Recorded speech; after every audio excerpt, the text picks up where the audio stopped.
Donc le titre du message, c'est la prééminence de Jésus-Christ. La prééminence de Jésus-Christ. Et on va aller dans Éphésiens chapitre 1. On va lire des versets 15 à 23. Donc ça, c'est le 4e message que je fais sur Éphésiens chapitre 1.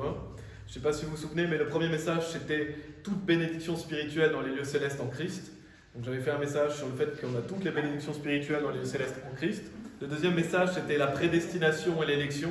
On avait vu bibliquement qu'est-ce que c'était que la prédestination et l'élection. Le troisième message, c'était le fait qu'on est scellé du Saint-Esprit, scellé de ce Saint-Esprit de la promesse. Donc on reçoit le Saint-Esprit le jour de notre salut. On a vu aussi quelques doctrines. Et aujourd'hui, on va faire la prééminence de Jésus-Christ. Donc c'est le dernier message que je fais sur Éphésiens chapitre 1. Et on va lire des versets 15 à 23.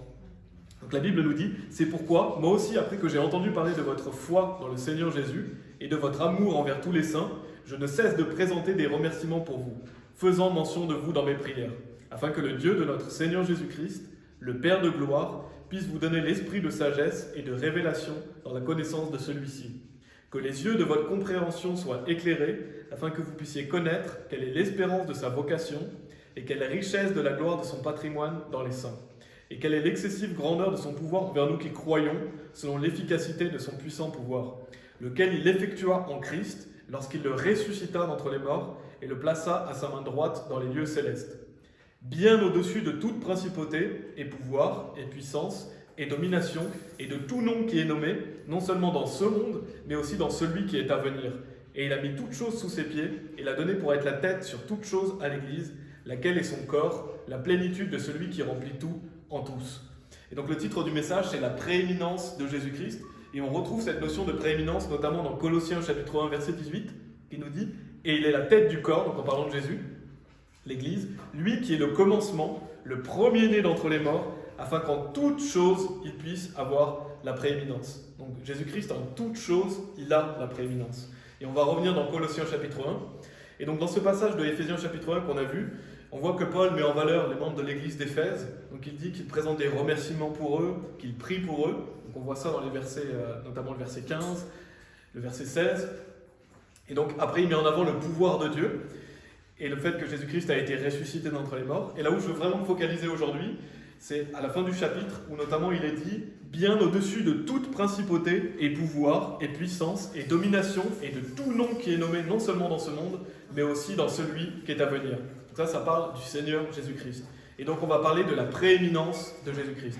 Et qu'est-ce que prééminence, ça veut dire? La prééminence, c'est la supériorité absolue de ce qui est au premier rang. Et donc c'est la supériorité absolue de rang, de dignité, de droit, de degré. Donc la prééminence de Jésus-Christ, ça veut dire c'est la supériorité absolue du Seigneur Jésus-Christ. C'est sa première place qui lui revient de droit. Le Seigneur Jésus-Christ a la première place et ça lui revient de droit, il a la supériorité absolue. Et dans Apocalypse chapitre 1 verset 8, vous pouvez aller dans Colossiens chapitre 1 si vous voulez, Colossiens chapitre 1. Donc là on était dans Éphésiens, vous pouvez aller dans Colossiens. Je vais lire Apocalypse chapitre 1 verset 8 où Jésus parle. Et il nous dit « Je suis Alpha et Oméga, le commencement et la fin, dit le Seigneur, qui est et qui était et qui est à venir, le Tout-Puissant. » Donc ça, Jésus-Christ le dit lui-même, il est le Tout-Puissant, il est l'Alpha et l'Oméga, le premier et le dernier, le commencement et la fin. Et donc on a lu dans Éphésiens chapitre 1, maintenant je vais lire Colossiens chapitre 1, après vous pourrez aller dans Hébreux chapitre 1, c'est des passages qui montrent justement la prééminence de Jésus-Christ. Je vais lire 2 passages à ce sujet. On va commencer par Colossiens chapitre 1. Je vais lire Colossiens chapitre 1, Hébreux chapitre 1, après on reviendra plus en détail sur certains versets. C'est bien pour introduire ce sujet, je vais voir des passages qui parlent de la prééminence de Jésus-Christ. Donc Colossiens chapitre 1, versets 15 à 19. Donc en parlant de Jésus, il est dit « Qui est l'image du Dieu invisible, le premier-né de chaque créature, car par lui toutes choses furent créées, celles qui sont au ciel et celles qui sont sur la terre, visibles et invisibles, qu'ils soient trône ou domination ou principauté ou pouvoir. » Et notez, il est dit « Toutes choses ont été créées par lui et pour lui. Et il est avant toutes choses et par lui toutes choses consistent. Et il est la tête du corps, l'Église, lui qui est le commencement, le premier-né d'entre les morts, afin qu'en toutes choses il puisse avoir la prééminence. Car il a plu au Père qu'en lui toute plénitude demeurerait. » Donc ça c'est Colossiens chapitre 1. Allez dans Hébreux chapitre 1 si vous voulez. Hébreux chapitre 1. Je lis 2 passages qui montrent la gloire du Seigneur Jésus-Christ, sa prééminence, et après on reviendra sur certains versets. Donc, Hébreux chapitre 1, des versets 1 à 8, nous dit « Dieu, qui plusieurs fois et de diverses manières a parlé dans les temps passés au Père par les prophètes, nous a en ces derniers jours parlé par son Fils, qu'il a institué héritier de toutes choses, par qui aussi il a fait les mondes, qui étant la brillance de sa gloire et l'image formelle de sa personne, et soutenant toutes choses par la parole de son pouvoir. Lorsqu'il a par lui-même purgé nos péchés, s'est assis à la main droite de la majesté dans les hauteurs, étant fait beaucoup plus meilleur que les anges, parce qu'il a par patrimoine obtenu un plus excellent nom qu'eux. Car auquel des anges a-t-il jamais dit « Tu es mon fils, aujourd'hui je t'ai engendré » Et encore « Je serai pour lui un père, et il sera pour moi un fils » Et encore, quand il introduit le premier engendré dans le monde, il dit « Et que tous les anges de Dieu l'adorent » Et des anges, il dit « Qui fait de ces anges des esprits, et de ses ministres une flamme de feu. » Mais au Fils, il dit « Ton trône, ô Dieu, est pour toujours et toujours un sceptre de droiture, et le sceptre de ton royaume. » Donc on va revenir sur certains versets, c'est pour introduire le sujet, la prééminence de Jésus-Christ. Et la première partie aujourd'hui que je vais faire, c'est que Jésus est le Créateur. Jésus est Dieu, c'est lui qui nous a créés. Donc pour rappel, bien sûr, on sait que Dieu est trois personnes. 1 Jean chapitre 5, verset 7 nous dit qu'il y en a trois qui attestent dans le ciel, le Père, la parole, donc c'est le Fils, Jésus, et l'Esprit Saint, et ces trois-là sont un. Donc notre Créateur est trois personnes, un seul Dieu, trois personnes distinctes, le Père, le Fils, Jésus et le Saint-Esprit. Donc Jésus est la deuxième personne de la Trinité. Il est Dieu. Et donc on a lu dans Colossiens chapitre 1, versets 15 à 17, je les relis, mais il est dit « Qui est l'image du Dieu invisible, le premier-né de chaque créature, car par lui toutes choses furent créées, celles qui sont au ciel et celles qui sont sur la terre, visibles et invisibles, qui soient trône ou domination, ou principauté, ou pouvoir. Toutes choses ont été créées par lui et pour lui, et il est avant toutes choses, et par lui, toutes choses consistent. » Donc on peut noter dans ce passage que Jésus, c'est l'image du Dieu invisible. Donc Jésus-Christ est l'image du Père. Et il nous dit d'ailleurs dans Jean chapitre 14, versets 6 à 9, Jésus lui dit « Je suis le chemin, la vérité et la vie. Aucun homme ne vient vers le Père que par moi. » Donc c'est un célèbre verset qu'on connaît. Jésus-Christ est le chemin, la vérité et la vie. Et notez ce qu'il est dit après. Si vous m'aviez connu, vous auriez aussi connu mon Père. Et désormais, vous le connaissez et vous l'avez vu. Et Philippe lui dit « Seigneur, montre-nous le Père, et cela nous suffit. » Jésus lui dit « Ai-je été si longtemps avec vous, et cependant tu ne m'as pas connu, Philippe? Celui qui m'a vu a vu le Père. Et comment dis-tu alors, montre-nous le Père ?» Donc on peut voir que si vous voyez Jésus, vous avez vu le Père. Jésus-Christ nous dit que quiconque l'a vu a vu le Père. Pourquoi? Parce qu'il est l'image du Dieu invisible. Jésus-Christ est l'image du Père. Et dans Hébreux chapitre 1, il est dit qu'il est la brillance de sa gloire et l'image formelle de sa personne. Ça c'est important de souligner, Jésus est l'image du Père. Et il est dit, car par lui toutes choses furent créées, toutes choses ont été créées par lui et pour lui, par lui toutes choses consistent. Ça veut dire quoi? Ça veut dire que Jésus-Christ est le Créateur. Jésus-Christ est Dieu, c'est lui qui nous a créés. En fait, Dieu a créé toutes choses par Jésus-Christ. Dieu a créé toutes choses par Jésus. Il est dit même celles qui sont au ciel et celles qui sont sur la terre, visibles et invisibles, qui soient trône ou domination ou principauté ou pouvoir. Donc Jésus-Christ vous a créé et vous a créé pour lui. Donc ça c'est important de toujours se rappeler, vous avez été créé par Jésus-Christ et pour lui. C'est ce qu'il dit, toutes choses ont été créées par lui et pour lui. Et donc, si vous vous demandez pourquoi j'ai été créé, pour Jésus-Christ. C'est aussi simple que ça. Pourquoi vous avez été créé? Pour Jésus-Christ, pour la gloire de Dieu. Et notez aussi qu'il est dit, donc on a vu dans Colossiens chapitre 1, par lui toutes choses consistent. Et dans Hébreux chapitre 1, il est dit, soutenant toutes choses par la parole de son pouvoir. Qu'est-ce que ça veut dire? Ça veut dire que Jésus, c'est celui qui maintient l'équilibre de notre monde. C'est Jésus-Christ qui maintient l'équilibre, c'est lui qui soutient toutes choses. En fait, toute l'organisation de l'univers est maintenue par Jésus-Christ. Il soutient toutes choses et c'est soutenu par la parole de son pouvoir. Et ça montre quoi? Ça montre la puissance du Seigneur Jésus-Christ, ça montre l'immensité de son pouvoir et sa prééminence. La prééminence revient à Jésus-Christ et par lui que toutes choses consistent. Et c'est lui qui a créé toutes choses. Donc quand on peut voir l'étendue céleste, quand on peut voir les étoiles, même notre planète Terre, quand on peut voir la nature, jamais oublier le fait que c'est Jésus qui l'a créé et c'est lui qui permet que tout cela consiste. Donc on peut voir la gloire de Jésus-Christ à travers cela, on peut voir à quel point Jésus-Christ est grand et glorieux. Et donc la prééminence lui revient de droit. Il a la première place, il a la supériorité absolue, parce que grâce à lui, toute chose consiste. Et dans Actes chapitre 17, je vais lire Actes chapitre 17, et vous pouvez aller dans Jean chapitre 8 si vous voulez. Jean chapitre 8, je vais lire Actes chapitre 17, versets 24 à 25, où il est dit « Dieu qui a fait le monde et toutes les choses qui s'y trouvent, puisqu'il est le Seigneur du ciel et de la terre, ne demeure pas dans des temples faits avec des mains. Il n'est pas adoré non plus par la main des hommes, comme s'il avait besoin de quelque chose, puisqu'il donne à tous la vie et le souffle est toute chose. Donc notez bien que Dieu donne à tous la vie et le souffle est toute chose. Donc c'est Dieu qui nous donne le souffle, c'est Dieu qui donne la vie. Et donc c'est par Jésus-Christ que toutes ces choses consistent. C'est lui qui donne le souffle et la vie. Si ce monde peut tourner, c'est grâce à Jésus-Christ. Et c'est Dieu qui nous donne donc le souffle et la vie. Et pour terminer ce point, donc on vient de voir clairement que Jésus-Christ est le Créateur. Je vais souligner 2 points qui sont très importants, parce qu'il y a beaucoup de personnes qui contredisent et qui vont vous dire, voilà, Jésus-Christ n'a jamais dit qu'il était Dieu.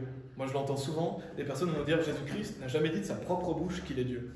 Et bien on l'a déjà vu dans Apocalypse chapitre 1 verset 8 qui dit, qu'il est le Tout-Puissant. Donc rien que ce verset montre que Jésus-Christ a dit lui-même qu'il est Dieu.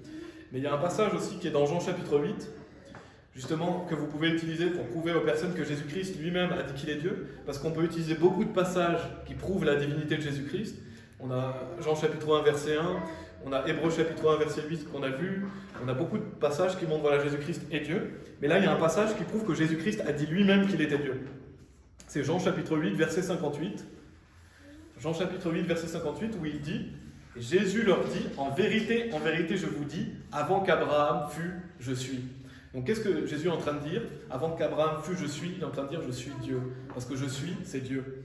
Et on le justifie comment? Dans Exode chapitre 3, dans l'Ancien Testament, au verset 14, il est dit, et Dieu dit à Moïse, donc c'est Dieu qui parle à Moïse, je suis celui qui suis, et il dit, tu diras ainsi aux enfants d'Israël, je suis m'a envoyé à vous. Donc qui est je suis? C'est Dieu. Donc si Jésus-Christ dans Jean chapitre 8 nous dit je suis, il dit quoi? Il dit je suis Dieu. Donc Jésus-Christ montre et le dit de lui-même qu'il est Dieu. Donc les personnes qui vous disent voilà Jésus n'a jamais dit qu'il était Dieu, ce sont des menteurs et vous pouvez leur prouver justement avec ce passage qui prouve que Jésus-Christ l'a dit qu'il était Dieu. Et on a autre chose aussi que je voulais souligner. Donc il y a des personnes qui vous disent que Jésus n'a jamais dit qu'il est Dieu, mais il y a des gens qui vous disent que Jésus n'a jamais dit qu'il est le Fils de Dieu non plus. Des personnes vous disent ça. Et bien un chapitre plus loin dans le livre de Jean, vous pouvez aller dans Jean chapitre 9. Et c'est pas anodin que ce soit dans le livre de Jean. Vous voyez, vous avez dans Jean chapitre 8, Jésus dit qu'il est Dieu. Jean chapitre 9, il dit qu'il est le Fils de Dieu. Parce que le livre de Jean est à mon avis le livre le plus clair sur le salut. C'est le livre qu'on conseille aux gens quand ils se convertissent, parce qu'il est le plus simple à comprendre. Et dans Jean chapitre 20, à la fin du livre de Jean, pas loin de la fin, il est dit au verset 31, « Mais ceux-ci sont écrits afin que vous puissiez croire que Jésus est le Christ, le Fils de Dieu, et qu'en croyant, vous puissiez avoir la vie par son nom. » Le livre de Jean dit que ce livre a été écrit pour que vous puissiez être sauvés. Donc c'est pas anodin si Dieu a mis en Jean chapitre 8 le fait que Jésus dit lui-même qu'il est Dieu, et en Jean chapitre 9, il dit qu'il est le Fils de Dieu. Et on le voit, vous pouvez aller dans Jean chapitre 9 au verset 35, ça commence au verset 35, où il est dit « Jésus entendit qu'il l'avait mis dehors, et quand il le trouva, il lui dit « Crois-tu au Fils de Dieu ?» Il répondit et dit « Qui est-il, Seigneur, afin que je puisse croire en lui ?» Et Jésus lui dit, notez qu'est-ce que Jésus va dire, « Tu l'as non seulement vu, mais c'est lui qui parle avec toi. » Et il dit « Seigneur, je crois », et il l'adora. Jésus-Christ va guérir cet homme aveugle, et donc cet homme aveugle va dire « Mais qui est le Fils de Dieu, que je puisse croire en lui ?» Et quelle est la réponse de Jésus? « Tu l'as non seulement vu, mais c'est lui qui parle avec toi. » Donc qu'est-ce que Jésus est en train de dire? C'est moi le Fils de Dieu. Tu l'as vu, et c'est moi qui parle avec toi. Donc Jésus-Christ dit clairement de lui-même qu'il est le Fils de Dieu. Et on voit que cet homme va l'adorer, donc cet homme va adorer Jésus-Christ. Est-ce que Jésus va l'en empêcher? Il va dire non, non, adore-moi pas. Non, il va accepter l'adoration. Pourquoi? Parce que Jésus-Christ est Dieu. Il est le Fils de Dieu et il mérite notre adoration. Donc Jésus-Christ ne va pas le reprendre parce que l'adoration est due à Jésus-Christ. Il est Dieu, il est le Fils de Dieu. Donc voilà, je voulais souligner ces deux passages et en parlant du fait que Jésus-Christ est le Créateur. Ma deuxième partie, vous pouvez aller dans Philippiens chapitre 2. Philippiens chapitre 2. Et la deuxième partie que je veux faire, c'est qu'on le sait, Jésus c'est le seul chemin pour aller au paradis. Donc Jésus-Christ, c'est le seul qui nous permet d'aller au paradis, donc il a la prééminence pour cela. Et ce que je veux surtout souligner dans ce point, c'est que toute la gloire lui revient pour notre salut. Si on peut aller au paradis, la gloire reviendra seulement à ce qu'a fait Jésus-Christ pour nous, pour qu'on puisse aller au paradis. Donc il a la prééminence sur le salut. Et on va lire Philippiens chapitre 2, versets 10 et 11. La Bible nous dit, afin qu'au nom de Jésus, tout genou devra se ployer, des choses au ciel et des choses sur la terre et des choses sous la terre, et que toute langue devra confesser que Jésus-Christ est Seigneur à la gloire de Dieu le Père. Et donc pour introduire cette partie, je voulais vraiment souligner dans ce passage que même si une personne n'est pas sauvée, bien sûr il y a beaucoup de personnes qui ne sont pas sauvées, les personnes qui ne sont pas sauvées, elles devront confesser que Jésus est le Seigneur, et elles devront plier le genou devant Jésus. Donc même une personne non sauvée qui va aller en enfer devra confesser que Jésus est le Seigneur et devra reconnaître la prééminence de Jésus-Christ. C'est ce qu'on voit dans ce passage. Au nom de Jésus, tout genou devra se ployer, donc toute personne va plier le genou devant Jésus, et toute langue devra confesser que Jésus-Christ est Seigneur. Donc en fait, c'est inéluctable, c'est inévitable que Jésus-Christ recevra la prééminence même des personnes qui sont non sauvées. Bien sûr, ils ne seront pas au bénéfice du salut, ils vont aller en enfer parce qu'ils ont rejeté Jésus-Christ, mais ils devront reconnaître la prééminence de Jésus-Christ. Donc justement, si vous n'êtes pas sauvés, vous ferez mieux de l'être aujourd'hui, parce qu'avant que ce soit éternellement trop tard, la Bible dit qu'aujourd'hui est le jour du salut, et vous feriez mieux d'être humble maintenant, au lieu d'arrêter d'être orgueilleux et de rejeter Jésus-Christ, parce que quoi qu'il arrive, vous allez devoir reconnaître que Jésus-Christ est le Seigneur. Et bien sûr, on sait que le salut est seulement en Jésus, on l'a vu dans Jean chapitre 14, verset 6, mais je vais lire aussi Actes chapitre 4, verset 12, qui nous dit d'ailleurs, il n'y a de salut en aucun autre, car il n'y a aucun autre nom sous le ciel donné parmi les hommes par lequel nous devons être sauvés. Donc seulement le nom de Jésus-Christ peut nous sauver, seulement Jésus-Christ est notre salut. Et on va aller dans 1 Corinthiens chapitre 1. 1 Corinthiens chapitre 1, je vais lire versets 28 à 29. Donc là, je suis dans une partie qui explique que Jésus est le seul qui nous permet d'être sauvés. Et on va voir notamment le fait que la gloire lui revient seulement à lui pour le salut. Et dans 1 Corinthiens chapitre 1, Paul nous dit au verset 28 et 29, donc en parlant de Dieu, et les choses basses du monde et les choses qui sont méprisées, Dieu les a choisies, oui, et les choses qui ne sont pas, pour amener à néant celles qui sont. Et là, ce que je veux souligner, c'est qu'il est dit, afin qu'aucune chair ne puisse se glorifier en sa présence. Donc personne ne pourra se glorifier dans la présence de Jésus-Christ, dans la présence de Dieu. En fait, personne ne pourra dire, je suis au paradis parce que je le mérite. Je suis au paradis parce que j'ai été baptisé. Je suis au paradis parce que j'ai suivi les commandements, parce que je me suis repenti de mes péchés, parce que j'ai suivi Jésus-Christ. Personne ne pourra dire ça, parce qu'aucune chair ne pourra justement se glorifier en sa présence. La seule raison pour laquelle une personne pourra être au paradis, c'est en reconnaissant ce que Jésus a fait pour elle et en croyant ce que Jésus-Christ a fait. C'est-à-dire dans la mort, l'ensevelissement et la résurrection de Jésus-Christ. Pour qu'une personne soit sauvée, il faut reconnaître sa culpabilité et mettre toute sa confiance en ce que Jésus a fait, pas dans ce que vous faites vous. Et c'est justement le jour où vous croyez en ça que vous recevez la vie éternelle et donc que vous êtes sauvés pour toujours. Ça c'est important. Le salut dépend que de ce que Jésus a fait, pas de ce que vous faites. Et dans Apocalypse chapitre 5, verset 9, il est dit « Et ils chantèrent un cantique nouveau disant, donc en parlant de Jésus, « Tu es digne de prendre le livre et d'en ouvrir les sceaux, car tu as été tué et tu nous as rachetés à Dieu par ton sang, hors de chaque parenté et langue et peuple et nation. » Donc le seul moyen pour nous d'être rachetés, c'est par Jésus-Christ. Le seul moyen d'aller au paradis, c'est parce que Jésus a fait, c'est pas parce que nous, on peut faire des bonnes actions ou toutes les choses que les gens croient pour aller au paradis, qui est un mensonge. Et donc, par exemple, les personnes qui croient perdre leur salut, si vous croyez perdre votre salut, ça veut dire quoi? Ça veut dire que vous devez faire quelque chose pour le garder. Parce que si vous pensez le perdre, vous devez faire quelque chose pour le garder. Ce sont des personnes qui sont déchues de la grâce, parce qu'en fait, au lieu de reconnaître Jésus comme leur sauveur, ils se font leur propre sauveur.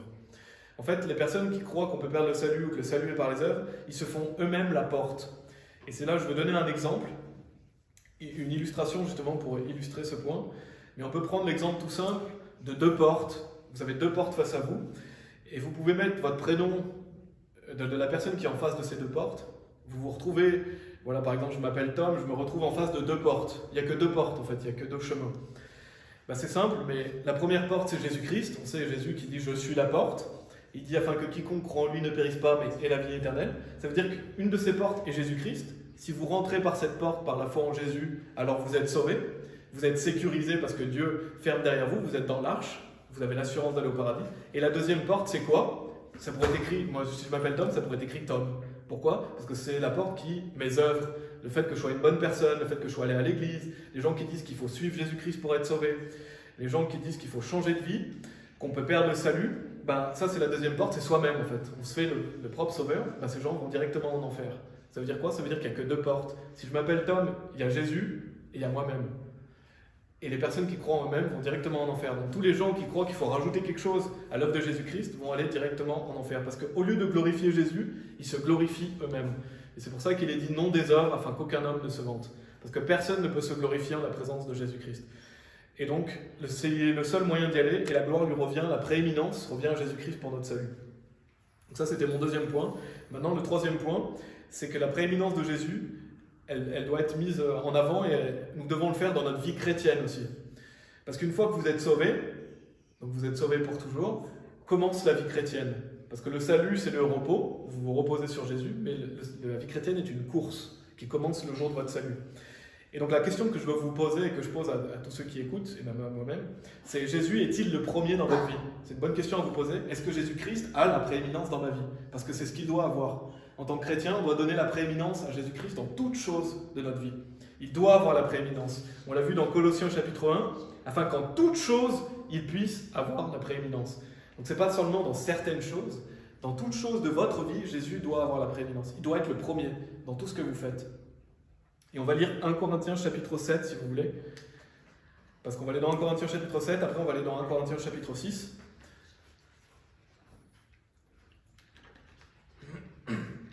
Est-ce que Jésus-Christ a la prééminence dans vos vies? C'est la question que je veux vous poser aujourd'hui. Est-ce qu'il a la prééminence? Parce qu'il doit l'avoir.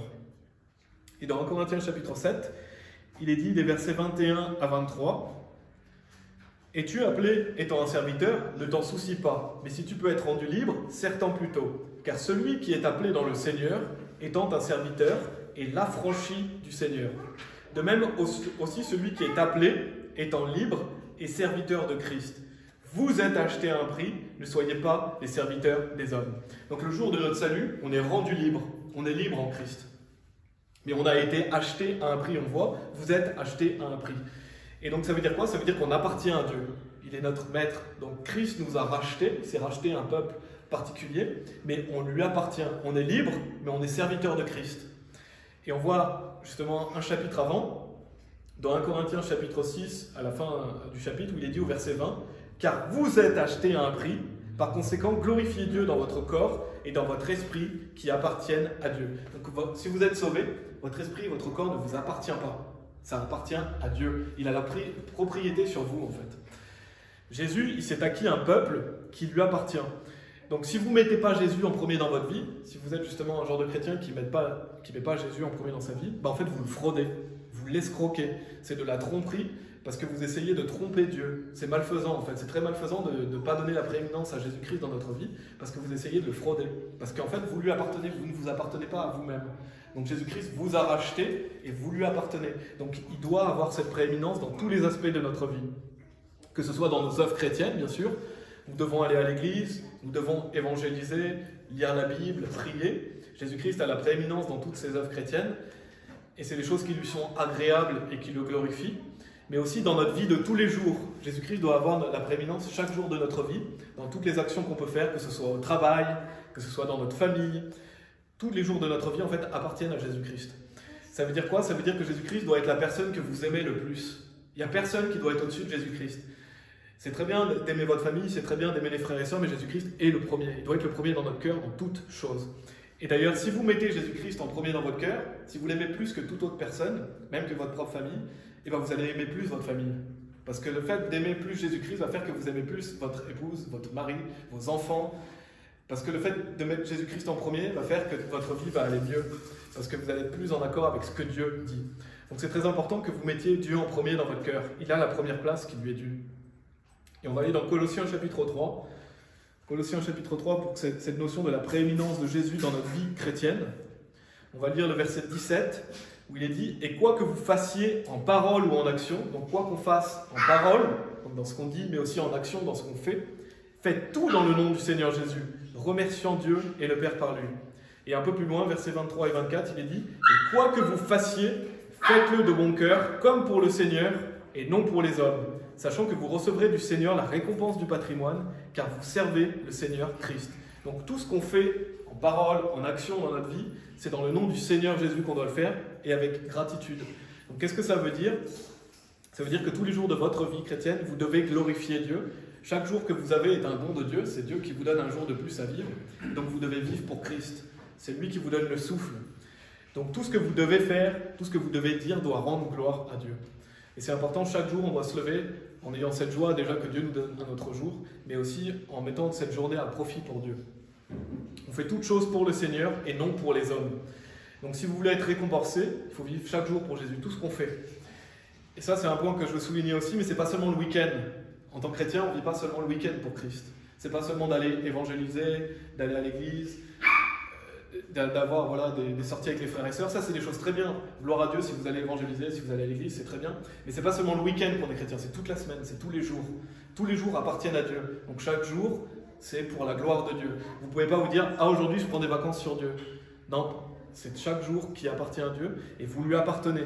Dieu vous a racheté pour que vous viviez pour lui chaque jour de votre vie, que ce soit dans votre travail, dans votre famille, vos relations sociales, tous les jours lui appartiennent. Ce n'est pas seulement le week-end qu'on vit pour Dieu. Et donc, c'est important toujours de se poser la question et de rentrer en soi-même, de se poser la question, est-ce que Jésus a la prééminence dans ma vie? Si ce n'est pas le cas, justement, faites en sorte de vous améliorer pour qu'il ait la prééminence dans votre vie, parce qu'elle lui revient. Ça, c'était le troisième point. Le quatrième point que je veux souligner, c'est la gloire de Jésus-Christ. La gloire de Jésus-Christ, on l'a vu dans Hébreux chapitre 1, verset 3. Et si vous voulez, vous pouvez aller dans Apocalypse chapitre 1, dans la fin de Bible, Apocalypse chapitre 1. Et je vais lire Hébreux chapitre 1, verset 3, où il est dit « Qui étant la brillance de sa gloire », en parlant de Jésus-Christ, et l'image formelle de sa personne, et soutenant toute chose par la parole de son pouvoir, lorsqu'il a par lui-même purgé nos péchés, c'est assis à la main droite de la majesté dans les hauteurs. Donc on l'a vu, Jésus-Christ est la brillance de la gloire du Père. Il est l'image formelle de sa personne, qui a vu le Fils, a vu le Père. Et donc, quand on voit d'ailleurs, quand il est l'image formelle de sa personne, ça veut dire quoi? Ça veut dire que Dieu, enfin, il y a trois personnes, mais je veux dire qu'il y a le Père qui est une personne, le Fils qui est une personne, et le Saint-Esprit qui est une personne. Dieu n'est pas une personne, mais trois personnes. Et le mot personne est biblique. Vous pouvez dire à quelqu'un, Jésus est une personne. Le Père est une personne, parce qu'on le voit ici, que Jésus c'est l'image formelle de sa personne, donc de la personne de qui? De la personne du Père. Donc on voit que Dieu est plusieurs personnes. Par exemple, si vous entendez des gens qui vous disent que Dieu est une seule personne, qu'il n'y a qu'une seule personne, ça ce sont des gens qui ne sont pas sauvés, parce qu'ils n'ont pas le même Dieu que nous. Parce que le Dieu de la Bible a trois personnes, un seul Dieu. Dieu est qu'un seul Dieu, mais il est trois personnes. Donc Jésus, c'est la brillance de la gloire du Père. On voit qui étant la brillance de sa gloire. Ça veut dire quoi? Ça veut dire que Jésus-Christ est glorieux, il est majestueux. Et donc si on voyait aujourd'hui Jésus dans notre chair, si en tant qu'être humain on voyait Jésus arriver, qu'est-ce qui passerait probablement? On tomberait par terre. On tomberait comme mort. C'est ce qu'on voit dans Apocalypse chapitre 1 verset 17. Et quand je le vis, donc là Jean voit Jésus, qu'est-ce qui se passe? Je tombais à ses pieds comme mort. Et il posa sa main droite sur moi, me disant « N'aie pas peur, je suis le premier et le dernier ». Donc Jésus va lui dire « N'aie pas peur », il va l'aider à se lever. Mais pourquoi Jean tombe comme mort devant Jésus-Christ? Parce que Jésus-Christ est tellement glorieux, il est tellement majestueux que si on le voyait dans notre corps de chair, il y a de grandes chances qu'on tomberait par terre comme mort. Justement, ça montre quoi? Ça montre la gloire de Jésus-Christ. Ça montre que sa prééminence, à quel point il est majestueux et glorieux. Et nous, dans notre petit corps de chair, si on voyait justement cette sainteté, on tomberait comme mort probablement. Et ça met en valeur la gloire de Jésus et sa divinité. Et dans Jean chapitre 17, si vous voulez aller dans Jean chapitre 17, je vais lire plusieurs versets, qui est vraiment le magnifique passage où Jésus-Christ parle au Père. Et d'ailleurs, on voit ici qu'il y a deux personnes, parce que Jésus ne parle pas à lui-même, il parle au Père, il parle à une autre personne. Jésus-Christ n'est pas venu faire sa volonté, mais la volonté du Père. Jésus-Christ n'est pas venu se glorifier, mais glorifier le Père, ce qui montre qu'ils sont deux personnes différentes. Dieu est trois personnes, un seul Dieu. Et dans Jean chapitre 17, versets 4 à 6, donc Jésus parle au Père et lui dit « Je t'ai glorifié sur la terre, j'ai achevé l'œuvre que tu m'avais donnée à faire, et maintenant, ô Père, glorifie-moi avec toi-même de la gloire que j'avais avec toi avant que le monde fût. J'ai manifesté ton nom aux hommes que tu m'as donné du monde, ils étaient à toi et tu me les as donnés, et ils ont gardé ta parole. » Donc on voit que Jésus-Christ a glorifié le Père quand il était sur terre. Donc on doit suivre ce modèle, bien sûr, Jésus-Christ nous a donné un modèle. On doit glorifier le Père pendant notre vie sur terre. Et notez ce qui est dit, Jésus il dit « de la gloire que j'avais avec toi avant que le monde fût ». Donc on voit que Jésus-Christ était déjà avant que le monde fût, et on voit qu'il est glorieux. Il était auprès du Père, Jésus-Christ est Dieu. Et donc on sert un Dieu qui est glorieux, qui est puissant en pouvoir et en force. Et donc ça doit nous donner de la joie justement. Ça doit augmenter notre joie de se dire voilà, Jésus-Christ est glorieux, j'ai cette grâce de pouvoir servir un Dieu glorieux qui est là et qui est avec moi. Et un peu plus loin dans Jean chapitre 17, donc là on a lu versets 4 à 6, donc Jésus nous dit aussi des versets 24 à 26, « Père, je veux que ce que tu m'as donné soit aussi avec moi où je suis, afin qu'ils puissent regarder ma gloire, laquelle tu m'as donnée, car tu m'as aimé avant la fondation du monde. Ô Père droit, le monde ne t'a pas connu, mais je t'ai connu, et ceux-ci ont connu que tu m'as envoyé. Et je leur déclarerai ton nom, et le déclarerai, afin que l'amour avec lequel tu m'as aimé puisse être en eux, et moi en eux. » C'est vraiment un magnifique passage. Et notez que Jésus nous dit « Père, je veux que ceux que tu m'as donnés, donc les personnes sauvées, soient aussi avec moi, où je suis, afin qu'ils puissent regarder ma gloire. » Donc Jésus, qu'est-ce qu'il veut? Il veut qu'on puisse regarder sa gloire. C'est un beau passage très encourageant. Jésus-Christ veut qu'on soit là où il est, et il veut qu'on puisse contempler sa gloire. Et ça, c'est une certitude, nous serons toujours à côté de Jésus-Christ, nous serons toujours au paradis une fois qu'on est sauvé, on a l'assurance d'aller au paradis. Et pendant notre vie sur terre, en tant que chrétien, comment on voit Jésus? On le voit par la foi. On ne le voit pas physiquement. On contemple Jésus-Christ par la foi. Donc dans notre vie chrétienne, on doit le contempler par la foi, Jésus-Christ. Mais un jour, on va le contempler en vrai, on va contempler la vraie gloire du Christ. Et donc on doit chaque jour se réjouir déjà de voir Jésus par la foi, parce qu'on peut le voir à travers sa parole. On peut voir Jésus-Christ dans notre vie agir. On le voit par la foi, mais il ne faut pas oublier qu'un jour, on va le voir vraiment tel qu'il est. Et donc, ça doit nous encourager et justement nous donner cette joie inexprimable et pleine de gloire. Et 1 Jean chapitre 3, verset 2 nous dit aussi « Bien-aimés, maintenant nous sommes les fils de Dieu, et ce que nous serons n'apparaît pas encore, mais nous savons que, lorsqu'il apparaîtra, donc en parlant de Jésus-Christ, nous serons comme lui, car nous le verrons comme il est. » Donc c'est vrai, aujourd'hui on est enfant de Dieu, mais est-ce que ça apparaît? Non, ça apparaît pas, on ne voit pas vraiment qu'on est encore enfant de Dieu. On le sait, on sait qu'on est sauvé, mais on ne voit pas encore la manifestation des enfants de Dieu. Donc on ne voit pas encore notre corps glorieux, on est toujours mortel dans ce corps de chair. Et donc nous ne voyons pas non plus Jésus-Christ physiquement, on le voit par les yeux de la foi comme je l'ai dit, on ne le voit pas dans notre corps de chair, mais lors du retour de Jésus-Christ, quand Jésus-Christ va revenir, soit on va être changé, soit on va être ressuscité, et donc on sera comme lui et on le verra tel qu'il est. Et ça c'est un vrai encouragement de savoir qu'un jour on va voir Jésus-Christ tel qu'il est et nous serons comme lui. N'oubliez pas que cette vie physique, elle est temporaire. Ce corps de chair que vous avez, Dieu vous l'a donné pour un temps, mais ce qui est après est éternel. Et donc vous allez passer l'éternité auprès de Dieu. Donc contempler la gloire de Jésus dans notre vie, si vous voulez contempler la gloire de Jésus dans votre vie, déjà vous devez le glorifier, vivre dans la sainteté et faire des choses qui sont agréables à Dieu. Mais contempler la gloire de Jésus dans nos vies, ça nous pousse à lui donner la prééminence. Comme j'ai dit, vous devez donner la prééminence à Jésus-Christ dans chaque aspect de votre vie, le mettre en premier. Et ça, c'est pendant tous les jours de notre séjour sur terre, tous les jours que Dieu nous donne à vivre. Et donc la gloire de Jésus, qu'on a vu dans ce point, ça montre sa prééminence. Ça, c'était le 4e point. Le 5e point que je veux noter, qui sera un peu plus court, c'est le fait que Jésus-Christ, il a la prééminence en connaissance, en sagesse et en intelligence. Dieu a la prééminence en connaissance, en sagesse et en intelligence. Dans Proverbes chapitre 2, verset 6, il est dit « Car le Seigneur donne la sagesse, de sa bouche proviennent connaissance et compréhension. » Donc le Seigneur, Dieu, c'est celui qui donne la sagesse. C'est de lui que vient la connaissance, que vient la compréhension. Et par le mot compréhension, on pourrait dire intelligence.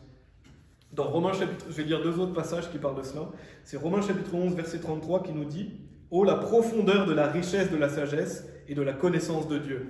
Combien insondables sont ses jugements et ses agissements loin d'être découverts. » Et Apocalypse chapitre 7, verset 12, disant « Amen, bénédiction et gloire et sagesse et remerciement et honneur et pouvoir et puissance soient à notre Dieu pour toujours et à jamais. Amen. » Donc la sagesse de ce monde qu'on peut voir dans ce monde, des personnes qui sont passées pour des personnes sages, c'est rien en comparaison de Dieu. C'est Dieu qui donne la sagesse, c'est Dieu qui donne la compréhension et c'est Dieu qui nous donne la connaissance. Beaucoup de gens se disent sages, mais en fait ils ne le sont pas. Pourquoi? Parce qu'il leur manque la sagesse de Dieu. La vraie source de sagesse, c'est Dieu qui nous la donne. Et on doit toujours nous aligner, nous en tant que chrétiens, avec cette sagesse, avec cette intelligence. C'est pas avec ce qu'on croit être bien. Des fois, on a l'impression que ça c'est bien, mais si Dieu vous dit que c'est pas bien, c'est pas ce qui est bien. Et donc ça, comment on le fait? En lisant la Bible. C'est la Bible qui va vous permettre justement de toutes les pensées désuètes, mauvaises que vous pouvez avoir, de les aligner avec ce que Dieu veut. Et c'est comme ça que vous alignez avec ce que Dieu veut dans votre vie. Et on le voit dans Romains chapitre 12, verset 2, qui est un bon passage à mémoriser. C'est un bon verset à apprendre, qui nous dit « Et ne vous conformez point à ce monde, mais soyez transformés par le renouvellement de votre esprit, afin que vous éprouviez quelle est la volonté de Dieu, bonne, acceptable et parfaite. » Donc par esprit, on peut dire intelligence, mais en fait, Dieu veut qu'on soit transformé par le renouvellement de notre esprit. Ça veut dire qu'on doit changer nos pensées désuètes, on doit changer notre mauvais comportement pour l'aligner avec ce que Dieu veut, avec la sagesse de Dieu, la connaissance de Dieu et l'intelligence de Dieu. Donc Dieu nous invite et nous commande même d'être renouvelés, parce qu'on a appris tout un tas de mensonges, que ce soit à l'école ou par des personnes qui nous ont appris des choses fausses. Toutes ces choses qui sont fausses, elles doivent être transformées justement par la parole de Dieu. Et aussi parce que, bien sûr, on sait que le cœur de l'homme est mauvais, donc on doit aligner notre cœur avec ce que Dieu veut dans notre vie. Et j'aime bien ce proverbe aussi, on a Proverbe 21, verset 30, qui nous dit « Il n'y a ni sagesse, ni compréhension, ni conseil face au Seigneur. » Donc ça veut dire quoi? Ça veut dire que face à Dieu, il n'y a aucune sagesse, aucune compréhension, aucun conseil qui tienne debout devant lui. Donc toute la sagesse du monde, elle ne vaut rien en comparaison de la sagesse de Dieu. Il n'y a rien qui puisse rivaliser avec la connaissance de Dieu et la sagesse de Dieu. Tous les gens qui se croient sages et intelligents à leurs propres yeux, leur sagesse, elle ne vaut rien face à Dieu. S'ils étaient face à Dieu, ils seraient humiliés parce que la sagesse de Dieu est bien au-dessus de la sagesse des hommes. Et donc, comme le dit Romains chapitre 12, ne soyez pas conformes à ce monde. Donc, justement, ne soyez pas sages à vos propres yeux. Ne croyez pas que ce qui est du monde, c'est bien pour vous. Mais justement, demandez à Dieu la sagesse et apprenez la compréhension et l'intelligence en lisant la parole de Dieu. Et quel est l'objectif de ça? Afin que vous éprouviez quelle est la volonté de Dieu, bonne, acceptable et parfaite. Donc, qu'est-ce que Dieu veut dans votre vie? La Bible est bien sûr notre autorité. C'est notre source de sagesse, de connaissance et d'intelligence. Donc nos choix, les choix qu'on fait dans notre vie, doivent toujours être alignés avec ce que Dieu nous dit de faire dans la Bible. Ça, c'était le 5e point. Et le dernier point, qui est un encouragement aussi, mais c'est que la prééminence de Jésus-Christ, donc le fait que Jésus-Christ a la supériorité absolue, ça va être manifesté un jour sur la terre pendant le millénium. Donc la prééminence de Jésus-Christ va être visible sur cette terre pendant le millénium. Le millénium, c'est le règne de 1000 ans de Jésus-Christ sur terre. Jésus-Christ va régner pendant 1000 ans avec les saints, et ça aura lieu après la colère de Dieu et après la bataille d'Armageddon. Et je vais lire 3 passages qui parlent du millénium et qui montrent justement que c'est le règne du Christ. Apocalypse chapitre 11 verset 15 nous dit « Et le 7e ange sonna, et lut de grandes voix au ciel, disant « Les royaumes de ce monde sont devenus les royaumes de notre Seigneur et de son Christ, et il régnera pour toujours et à jamais. » On a Apocalypse chapitre 20 verset 6 qui nous dit « Béni et saint est celui qui a part à la première résurrection. Sur cela, la seconde mort n'a aucun pouvoir, mais ils seront prêtres de Dieu et de Christ et régneront avec lui 1000 ans. » Donc là, on voit vraiment les 1000 ans du millénium, du règne de Jésus-Christ sur terre. Et Daniel chapitre 7, verset 27 nous dit « Et le royaume et la domination et la grandeur du royaume qui sont sous le ciel entier seront donnés au peuple des saints du Très-Haut, dont le royaume est un royaume éternel, et toutes les dominations le serviront et lui obéiront. » Donc Jésus-Christ va régner, littéralement et physiquement, sur cette terre pendant 1000 ans. Il va régner avec un bâton de fer, on le voit, il y a des passages qui montrent ça, et ça sera donc un royaume de paix et de justice. Justement, Jésus-Christ va nous montrer à quel point la loi de Dieu est parfaite. Beaucoup de gens décrivent la loi de Dieu en disant voilà, c'est mauvais, c'est pas une bonne loi, Dieu est trop dur, la loi de Dieu n'est pas parfaite. Mais justement, Jésus-Christ va montrer un jour que sa loi est parfaite. Et si on appliquait la loi de Dieu, bien sûr, on ne peut pas l'appliquer parfaitement comme Jésus-Christ. Et il y a eu des passages dans la Bible où on voit que les gens appliquaient la loi, mais ça ne durait jamais longtemps. Pourquoi? Parce qu'il manquait le prince de la paix, il manquait Jésus-Christ qui règne. Mais déjà, le monde irait beaucoup mieux si on appliquait la loi de Dieu. Mais on verra que pendant le millénium, Jésus-Christ va faire appliquer la loi parfaitement, et ça sera justement un temps de paix et de justice. Parce qu'il faut que le roi, le prince de la paix, règne sur terre pour que la paix et la justice soient à un niveau mondial. C'est Jésus-Christ qui va apporter ça, c'est pas les hommes. Et donc la terre sera remplie de la connaissance de Dieu, c'est ce que dit aussi Ésaïe chapitre 11 verset 9, où il est dit « On ne fera pas de mal et on ne détruira pas sur toute ma sainte montagne, car la terre sera remplie de la connaissance du Seigneur, comme les eaux couvrent la mer. » Donc la supériorité absolue de Jésus, sa prééminence comme on l'a vu aujourd'hui, ça va être manifesté pendant son règne de 1000 ans sur terre. Et ensuite Jésus-Christ donnera le royaume au Père. Et il y aura la nouvelle terre. Il y aura d'abord aussi Gog et Magog, et après il y aura la nouvelle terre et le nouvel ciel. Et c'est un bon sujet de message, je réfléchirais peut-être à faire un message sur le millénium, parce que là j'en parle brièvement, mais il y a beaucoup de choses à dire sur le millénium. Il y a quand même plusieurs passages qui en parlent. Donc là je voulais montrer vraiment le fait qu'un jour, la prééminence de Jésus-Christ que nous devons avoir dans nos cœurs, dans notre vie chrétienne, mais qui n'est pas le cas sur terre. Pourquoi c'est pas le cas sur terre? Parce que le prince de ce monde est le diable. On ne vit pas dans un monde de paix et de justice, mais Dieu bien sûr est au-dessus de tout ça. Et Dieu est tout-puissant, mais un jour, Jésus-Christ va venir régner sur la terre et sa prééminence va être manifestée justement à nos yeux. Nous verrons justement la prééminence de Jésus-Christ et le fait qu'il est le roi. Et un jour, ça va arriver, on en a la certitude puisque la Bible le dit. Et donc, en conclusion, donc le message était sur Éphésiens chapitre 1, mais j'ai vraiment parlé d'un sujet particulier. C'est important de noter la prééminence de Jésus-Christ. Et on le voyait dans le verset 21, qui nous dit « Bien au-dessus de toute principauté et pouvoir et puissance et domination, et de tout nom qui est nommé, non seulement dans ce monde, mais aussi dans celui qui est à venir. » Jésus-Christ a la prééminence, on l'a vu bien sûr, il est Dieu, il a dit lui-même qu'il était Dieu et le Fils de Dieu. On ne doit jamais oublier qu'il a créé, il est le Créateur, et que Dieu a créé toutes choses par Jésus-Christ, et que c'est par lui que toute chose consiste. Vous avez été créés par lui et pour lui. Il est le seul chemin pour aller au paradis, et donc on doit rentrer seulement par cette porte, en rajoutant rien à ce qu'il a fait. On doit donner notre prééminence à Jésus-Christ dans notre vie chrétienne, dans tous les aspects de notre vie. Justement, s'il y a un aspect dans votre vie où vous ne donnez pas la prééminence de Jésus-Christ, il faut que ça change parce que Dieu veut avoir la prééminence et ça lui revient de droit. Et sachez une chose, c'est que si vous ne donnez pas la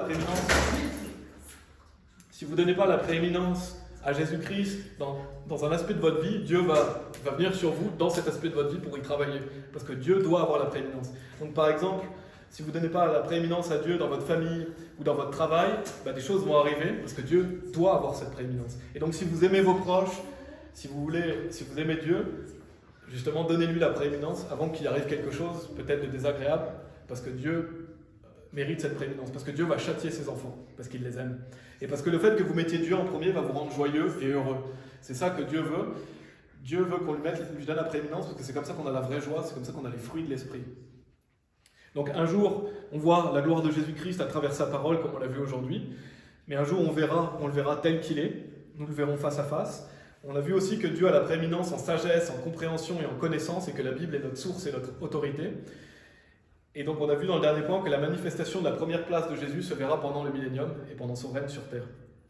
Il va avoir toute autorité sur la terre.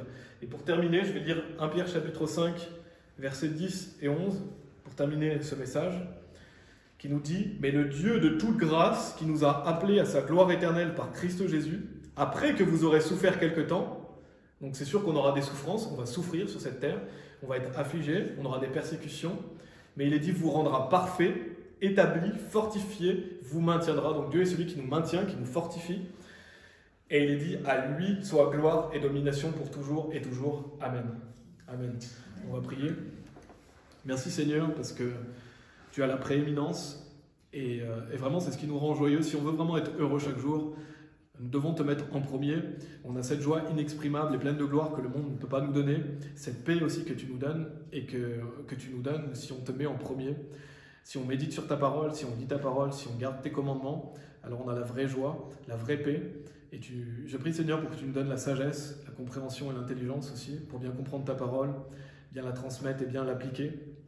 Seigneur, que nous puissions être des chrétiens qui vivons pour toi chaque jour et pas seulement le week-end. Et que nous puissions te glorifier dans tous les aspects de notre vie, aide-nous justement à te glorifier. Et nous nous réjouissons d'avance du fait que tu vas régner sur terre et du fait que nous te verrons tel que tu es, grâce à ce que tu as fait pour nous. En Jésus-Christ. Amen.